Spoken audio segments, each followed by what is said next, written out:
everyone, and welcome to Off the Wall. My name is Sol, and I got Jason here with me to talk about Loki season 2, episode 5. Jason, how you doing? I'm doing well. Or am I, Jason? Is my name Don? It Or might be Frank? Dom. Or Frank? It might be Frank. I actually don't know who you are, but we'll find out. Um, First off, we want to apologize for not being here last week. Jason had to work. Like, why do you have to work and make money? Like, what is that? Like, really? Can't just be here for me all the time. No, I'm just I kidding. know it's a thing. You just like last week was insane too. This week's been just as bad. I was actually working also a little bit before we started. It's life. Yay. But we got happier things to talk about. So since we weren't here last week, I'm gonna throw to you just to give like your overall thoughts of that like cliffhanger of an ending that we had and the amazingness of that last week's episode before going into this week's. So I watching it last week. I didn't like it. Mm, Um, but I watched it again with the new one this week, and I liked it better mm, because it went straight in and it made it like a lot of the stuff made. And I honestly, there's part of me, we can get more into this later, but I feel like it's there's more there. This is some stuff, the stuff with Disney, and if you haven't watched it, go watch our Variety breakdown. Variety article breakdown, because I feel like this is a symptom of that Variety article, of stuff that was talked about in that Variety article that's affecting the show. Because like there's yeah, it's because I feel like it was better as it should have been. Like, I know they didn't do a to be continued, but I think there should have been a to be continued, because I think mm. these two episodes are better watched together. Yeah, 100%. I didn't have time to, but I wanted to watch last week's episode again because I really enjoyed it. And I think I enjoyed it because I knew where this week's was going to start right from, like, it was going to be like literally like the second after, which that is what happened. What a cold opening we had. Start right back where we left off. The brightness from the explosion clears, and Loki is the only one in the TVA. And we hear in the PA system, which who's running the PA system? Right? Like, that's a question that I have. And they say TVA code 1229 failsafe mode initiated. And I'm like, what does that mean? Will we find out what that means? That was interesting to me. And Loki begins to time slip again, which he's like, oh man, not again. And it seems like he's kind of a little bit in a time loop because at first you can't. They're like, is that Loki who he saw? And then we go in and we're like, yep, that was Loki who he saw. And the TVA gets spaghettified. I'm going to use that word a lot because we saw John Majors, uh, uh, Jonathan Majors get spaghettified last week. Now we're getting the TVA spaghettified this week. But before the spaghettification, he grabs the TVA handbook. So, what did you feel about this cold open? So I thought it was really cool that Tara Strong's doing the voice of the PA announcer. Mm-hmm. I looked that up. And I thought that was super cool. Not her Miss Minutes voice, Yeah, but it's actually her, yeah. which I thought was super cool. I did like that they took their time with this, where they Mm-hmm. like you kind of like he slipped, and then you saw him, like, because you're looking at himself and you're like, what? And you're like, what is going on a little bit?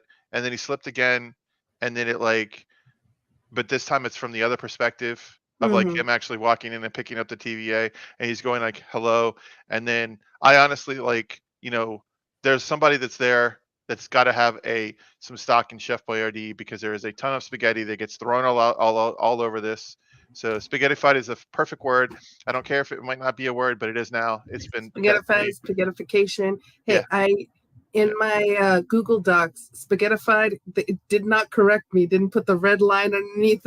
So we're Hey, going with it. Google says it's right. Google says it's a word, so it's a word. Um, What wow. up, Tishka? Hey, Tushka. It's honestly like one of those like things where you're just watching it and you're just like, whoa, this is like honestly kind of cool. And then the thank you for your service, which I thought was kind of funny. And I wonder if that's like a secret shout out to veterans, but like, cause but like still, but or like going back out, like, thank you for your participation in the TVA. Like, see ya. And yeah. I saw it more like that, like, thank you for serving the TVA. But we find out that Loki's time slipping now to Casey, B-15, Mobius, and OB in their own specific branch timelines. Casey is a prisoner escaping Azkaban in 1962. Hold on, but B-15. I want to throw something in there because I thought this was super super cool that I looked up because wasn't sure because it looked familiar and when I looked it up. That's the scene from Escape from Alcatraz. He is the Clint Eastwood character from Escape from Alcatraz, which I was like, boom. Yeah, so we have Casey as a prisoner escaping Alcatraz, escaped from Alcatraz 1962. B-15 as a doctor in New York City in 2012, which I wonder what time of 2012, what might be going on outside a little bit after, right? Mobius as someone who sells jet skis and is a single dad, and Obi as a scientist and a sci-fi writer, because of course he is, in Pasadena, California in 1994, the best year. None of them remember who Loki is, but Obi is the only one who believes him immediately. What were your thoughts on each of these members of the TVA in their real lives, and who are you most surprised by? Who are you like this 100% tracks that this is what their life looks like? Casey being Frank from the Clint Eastwood movie Escape from Alcatraz was like a total mind blown. Mm-hmm. Like that blew my mind, and I didn't pick it up on it at the very beginning. But then again, like I said, second rewatch, I watched it again a second time, and like I really thoroughly I was like, whoa, this is like super super awesome. Um, they paid off some stuff with Mobius for the season one. Um, I mean, I know this is going to come as a shock to absolutely no one who's been watching our reviews of this. Ku Kwong scenes, he stole it. I mean, I'm sorry, like him walking into a bookstore with his book and like having the book like right there, and he's like, "Oh, it's flying off the shelves here. I've got the last copy," and like it's not scanning the barcode. Like, and then the other person like walks up, "You again? You know, I Yeah. told you to stop doing this," and it's like it's just like it's such a like I just No one wants to read his book, whether it's the guidebook in the right TVA or right. his. And the Um, fact is that when he does make the thing about the TVA, he like Loki tells him about the TVA guidebook, and he's like, "I do write a bestseller," and you're just like, "Oh my god!" It's Aw. like it was like it got me right here, and it was they were like such like they were fabulous. I mean he was awesome, awesome, awesome, awesome, and um and I honestly, and the other thing I want to know is like, who is Mobius's wife? I need to know Yeah. this. I want to know who this is. Like it's just yeah, I need to know that information. And if it's Ravona, I'm gonna be laughing my tail off. And the funny thing with that scene with Opie is him dropping the books right as he's leaving. And I was like, was that Kehu Kwan accidentally dropping the books and they're like, we're keeping it? Or Right. was that written in the script? I want to know that. Yeah, right. It's just But yeah. That whole I could literally we could have this entire like live episode talking about Ke Kwan's character in this episode because it was just he was absolutely fabulous. I just he from like the him explaining time slipping to him explaining like all the well, stuff trying to get him. we'll Yeah, get there, yeah. Jason. It was great. It was great. It was great. It was great. It was I know great. you're Great. excited. You're excited. So, like I said, Obi's the only one who believes him immediately and says the line, "Science is what and how, fiction is why," which I thought that was very interesting. And that Obi tries to help Loki control his time slipping, and it doesn't work. But we get some funny physical comedy there. I also loved Obi trying to scare him into time slipping. Not fight or flight. Obi then says that each member of the TVA that was in that room when the temporal loom exploded has the temporal aura, and they need to get them all together, get the gang back together. And with the temp pad, they'll be able to go back to the TVA. But they don't have a temp pad. If only someone had a guidebook, written by Ouroboros, to figure out how to do that. So thoughts on Obi and Loki here, the physical comedy, and the plan that they come up with.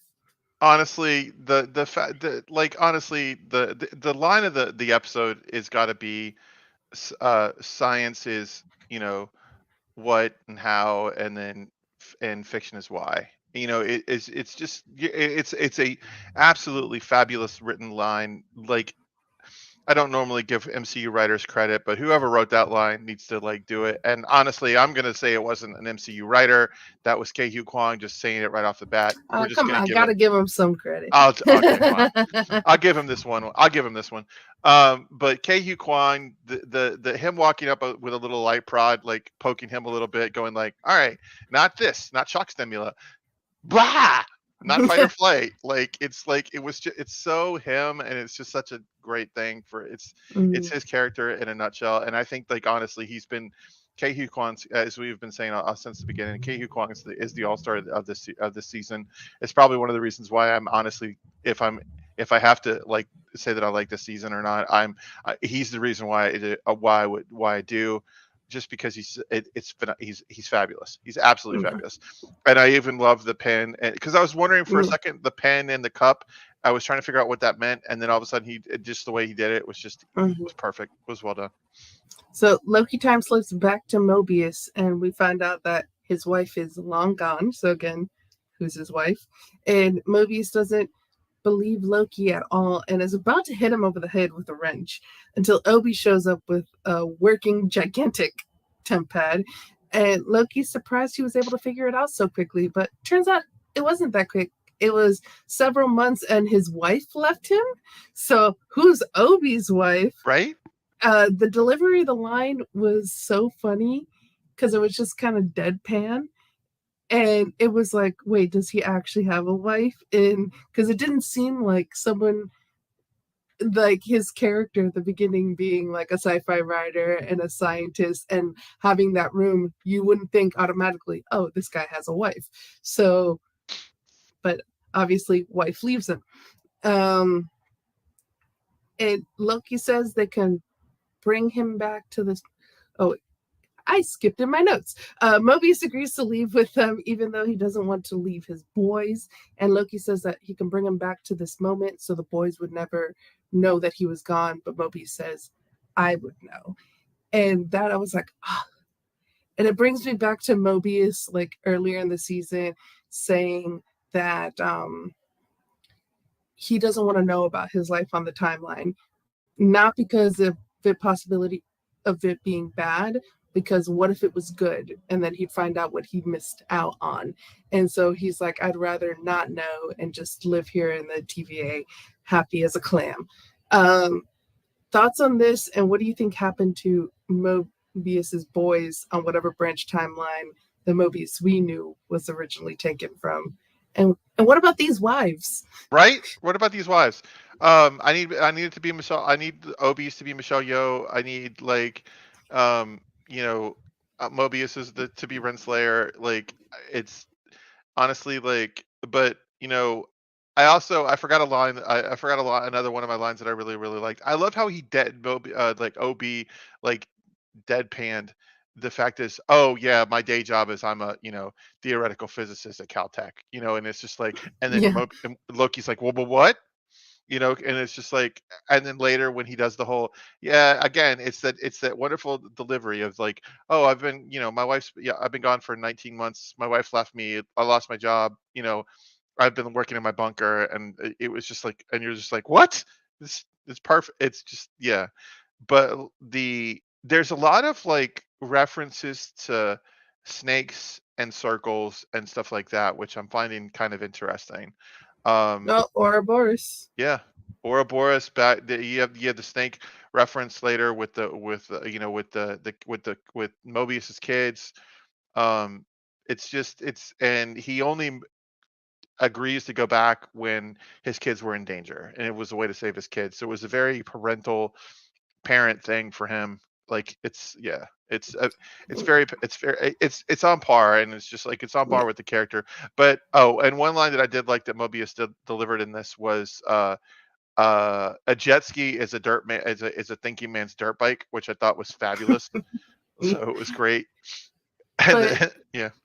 Mobius, and like knowing that he has kids too, and knowing that like his life on the timeline is he had a wife who then he loses, and then his kids, he has children who then lose their father, who because he gets wiped out, and it makes his storyline so much sadder Hmm. when you think about it from this episode. So this episode really puts perspective on both seasons of Loki. Um, but they get the gang back together, and it was funny to see their dynamics. Casey automatically stealing something. B15 is reading Obi's book. Um, but they need Sylvie there too to make it work. Loki goes to visit Sylvie, and she's the only one who remembers him. Sylvie takes him for a drink at the bar and pries Loki to ask him why he's doing what he's doing. And they finally get the answer out of him where he misses his friends and he's lonely. And that was just sad as well. And Loki, it kind of makes you think, oh, Loki was bad all these years because he was just lonely and he needed friends. Maybe if he had some proper friends who weren't just his brother's friends, maybe he wouldn't have been so evil. But Sophie refuses to help him and he goes back to everyone discouraged. So thoughts on lonely Loki and his relationship with Sylvie, who kind of sees right through his bullshit. I rolled this because I was like, this is ridiculous. This is dumb. Like, it's just like, it's like, right. I'm the same way, Tushka. I was just about to bring that up. Is like, also the fact who paid for those bourbons? Like, did they get them for free? Is it like on the house? Is Sylvie like kind of like, does Sylvie have a tab? What's her tab? Like, she seems to know everybody. Like, I rolled this because I was just like, Oh, it kind of took me out a little bit because it was like, what are you doing this for? And it was like, I'm doing it for my friends. Care Bear stare. I was waiting for something like that. I like it was just like kind of cheesy and like, I loved it. I don't know why, but yeah. I absolutely loved it.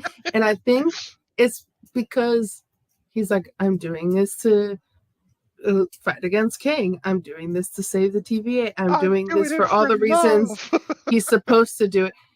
Well, he's not doing it for love. He's doing it because he misses his friends. And so she's like, see, you're doing it for, you're being selfish too, because he's going after her for being selfish. So I was just like, oh, I like this scene. I don't know why. Maybe it's my soft heartedness, but I really enjoyed the scene. And also, did Sylvie leave because the bourbon was well and she thought she thought it sucked and she just wanted to go get a real drink? Like that was the whole thing. It's just like, it was just one of those that like these are the questions that people need to know the answers to. Come on, Marvel, answer us out. You know? And, and then Sylvie goes to a record store, and while she's listening to music, which the cinematography there was kind of a little weird. Like it was interesting, but it kind of took me out of it a little bit. And her branch gets spaghettified, and she portals to where Loki and the gang are at, and she tells them that branches are dying. And then one by one, Casey, Obi, Mobius, and B15 spaghettified, and Loki's just grabbing at the pieces, wanting his friends back. Again, sad. I think this episode it could be like sad boy Loki. Yeah, um, I agree. Yeah. he time slips back to a few moments ago and tells Obi he's learned how to control his time slipping and that it's not about where, when, or why, it's about who. Loki can rewrite his story and time slips back to before the temporal loom exploded. End of episode. And my main question is if he's about to rewrite his story, does he become he who remained?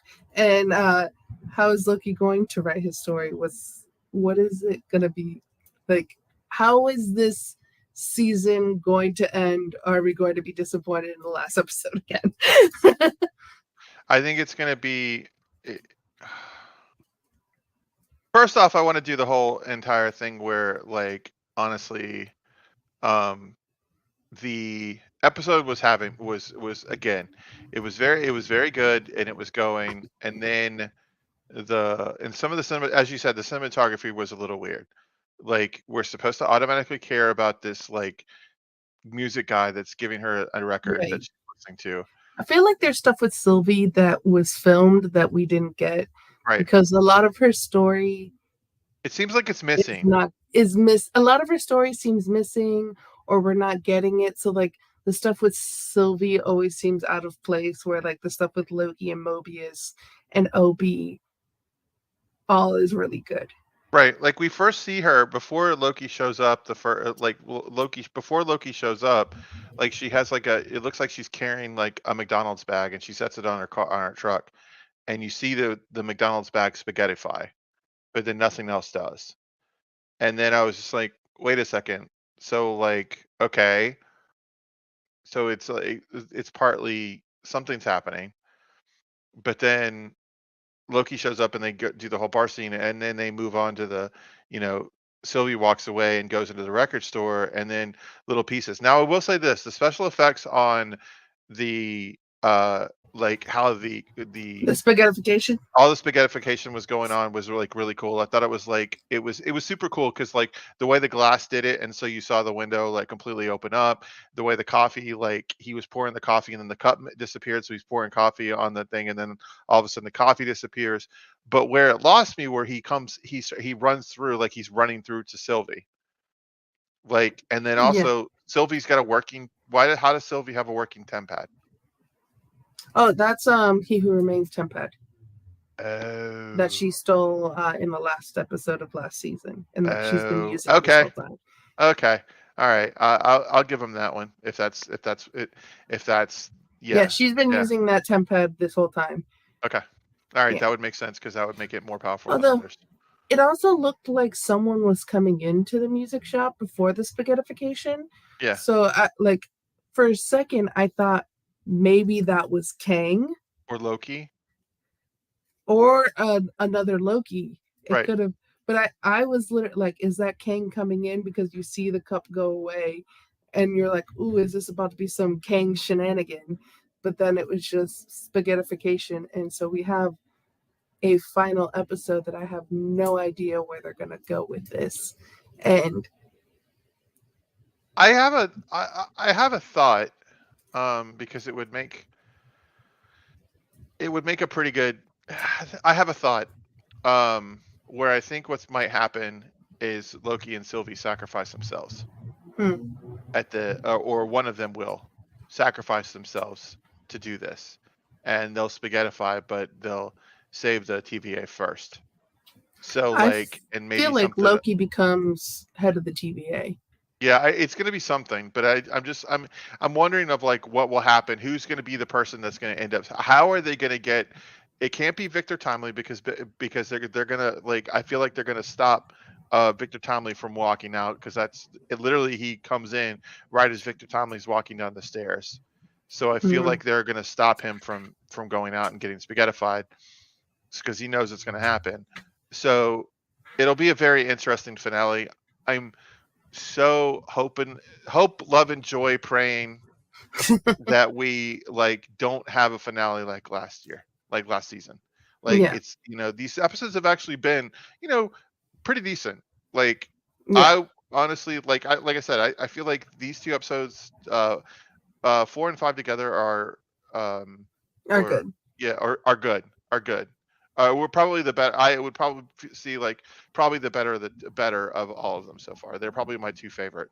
Um, Yeah, I did like on we didn't talk about it, but like the way that I Renslayer and Miss Minutes just going all villain, like just yeah, kind of like that was kind of cool. Like the way they boxed Doc's people and squished them, that was like and Doc's going out. You actually kind of was like, yeah, Doc, go. yeah. Um, but yeah, it was just like, but I think this is hopefully going to be a pretty nice finale when we get to it. See, I had hopeful optimism before with other shows, and I've been burned with the last episode. And then I was starting to get excited with this show, and I've really enjoyed this show so far. But there's so many unanswered stuff that is kind of like if you go back and watch Mike and I's or Boggs and I's or all three of us, if we've reviewed the show, where like the second to last episode were like, this is really good, but they got this that they need to wrap up. How are they going to do it in the time that a lot of time that they have? Where there is Renslayer and Miss Minutes. There is apparently King is going to be featured, or He Who Remained, or Victor Timely. Some version is going to be featured in this last episode, according to like the Variety article where it speaks that like they're fucked when it comes to King and Jonathan Majors because of everything that happens, and then there's something in the last episode of this season. So I feel like there's more stuff with him that we're gonna get. We just have a lot, and I'm hoping that they'll be able to get it in time, in the allotted time that they have left. But I'm not going to get my hopes up too much like I used to in the past. No, I'm looking right now because I'm trying to figure out like what the runtime is. If they have They probably won't have the runtime for next week. Yeah. yet. Yeah. For this one, I believe was 45 minutes. Okay. Yeah. Okay. Oh, Comic Book Movies has it, and it says 56 minutes 5 seconds. Okay. So about 50 minutes, like 50 minutes, a little under an hour. So like, I mean, that's fair to middle in time, but like we've seen shows. At least we're not getting a 20 or 30 minute where At it's least going it's to not be the shortest episode of Moon Knight. Looking at you, how do you right. make your last episode the shortest episode of the season? But Right, it's just like at least it's one of the longer episodes, so it's not yeah. going to be it's not the longest of the season, but I think it's one of the longer ones. The good news is I feel like they might have learned from their mistakes and made, because all of these have been about 50 minutes ish. Mhm. So I think it's a shorter season episode Yeah. wise, but longer episodes. So I feel like it's a good amount for, hopefully they can wrap up everything.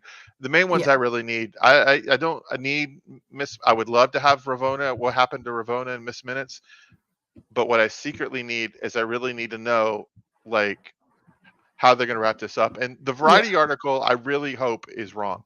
So Yeah. but we'll see how it goes. We'll see. And one thing that like you touched on, of you rewatched the episode, last week's episode before this one, and it made you like it more. I feel like now that we have season 2, and depending on how it ends, like it makes the last episode of season 1 better, because of like this, you start episode 1 of this season right where that one left off, where like for you and I, the reason we didn't like it so much is it kind of was like we had all this building up, and then you have an episode of like them just sitting down on chairs, and then you're going to introduce a character in the last episode, and then that's it. And so now that we have a little bit more of him in this season, it makes the episode of last season better.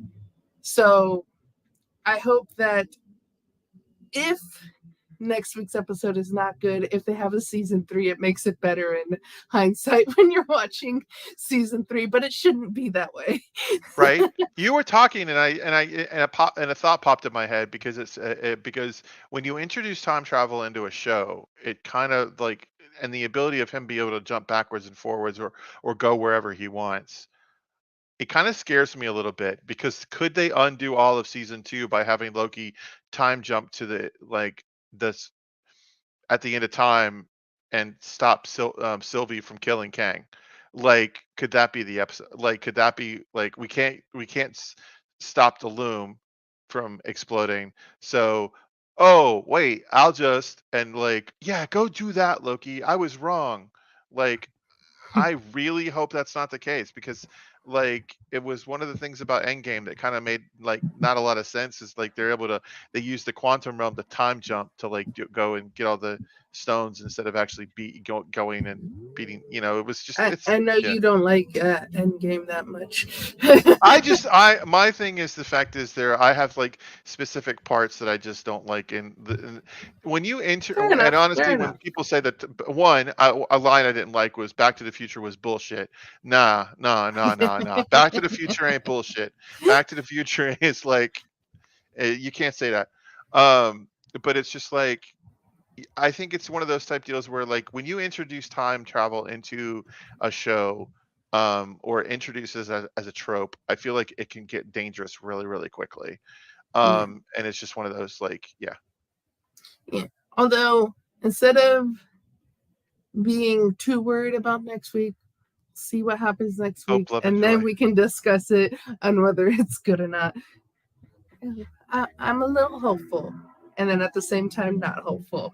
So it's a weird place to be a Marvel fan right now. It is Um, very much. but I know that I won't be crushed like before when I was going in with so much hope. Um, Oh but my God, I just looked at this. So the Marvels comes out next week. Is there going to be a tie-in in Loki to the Marvels? Like, are we gonna maybe like a post-credit scene or some sort of like probably trailer we'll going into probably it? get Like, something. oh yeah, But I think you and I liked this episode, right? yeah, I would say yeah. And we'll be here next week for the finale. Hopefully, Jason and I are just gushing with so much love for it. We're crossing our fingers on that. Anything more you'd like to say, Jason, before we head out of here? Hope, love, and joy. That's all I'm gonna do. I'm gonna throw that out in the universe. Marvel, you need it right now. Please, just hope, love, and joy. Let's make the Loki finale next week like just a lead into a great weekend for Marvel because of the Marvels coming out. Like I just yeah, we need some hope, love, and joy. We need it.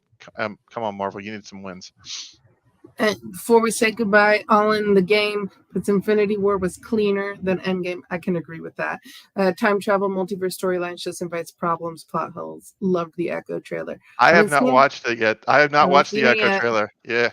Yeah, but if we get to that, hopefully the Echo trailer will be on the channel in the next day or so. But that's Jason. I'm Slow. This is the review of season 2, episode 5. Thank you for being here with us. We really enjoy it. All the people in the chat, thank you. For anyone who comes back after the live is done, make sure to hit that like button, comment down below your favorite parts, what you think is going to happen next weekend. What about them wives? I just want a picture, just at least a picture on a desk or something. Well, we'll see you guys next week. Bye.